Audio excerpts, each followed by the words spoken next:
So if you also love to play aggressive in chess, then you should definitely try the Nakhmensen Gambit. It begins with the move e4 e5. After knight f3 knight c6, you play bishop c4. And after knight f6, you go for d4. Capturing this pawn is bad because you can just take here, and after you play something like say bishop e7, you can just go for queen to d5, attacking the pawn and the knight at the same time. Therefore, capturing this pawn is quite bad.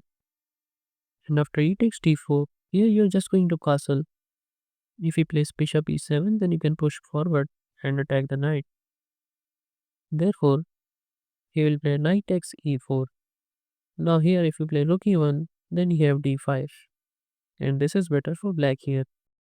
Instead, you're not going to play rook to e1, but you're going to play knight to c3, sacrificing this knight. This is called the Nakhmensen Gambit. Now as you can see, black is having two responses, capturing with the knight and with the pawn. Here if he plays the most natural capturing with the pawn, which also seems like a natural response as is up a piece. Then you start attacking with bishop takes f7 check. Now he got a take. Then you have queen to d5 check attacking this king and this knight. King e8. Then here you play rook to e1 attacking this knight. Bishop e7 trying to block this check. Against that you will capture this knight. Now you have two responses, h6 to prevent your knight from coming forward and also rook f8. Let's look at them one by one. If h6 preventing knight to g5, then you just play bishop takes h6. He can't take with the rook, otherwise queen to c8, checkmate. Therefore g takes h6. But then you have queen h5 check, king f8, and then you check with the rook, bishop f6, and then you just play queen to g6.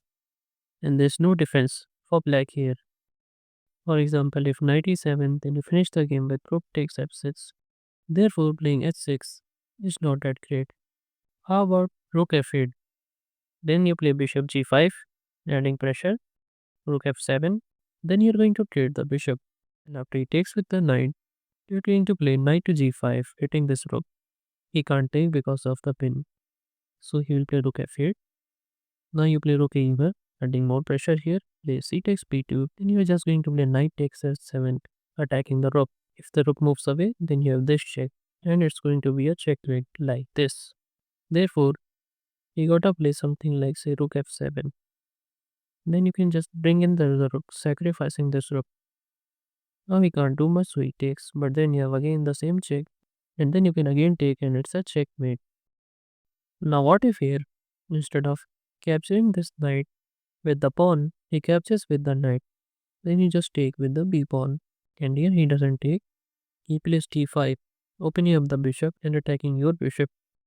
You play rook e1 check, he blocks, then you play bishop d3. Now he can either take this pawn or he can just castle. Well, if he captures this pawn, then you have knight g5. He can't take because of this pin, so you can try playing h6. But then you have knight takes f7, and after he takes, you play queen f3 check. He moves the king back, then you play this silent move bishop g6. And now, this is over for black here. You can try playing something like queen f8, but then you can give this check, and then it's a checkmate.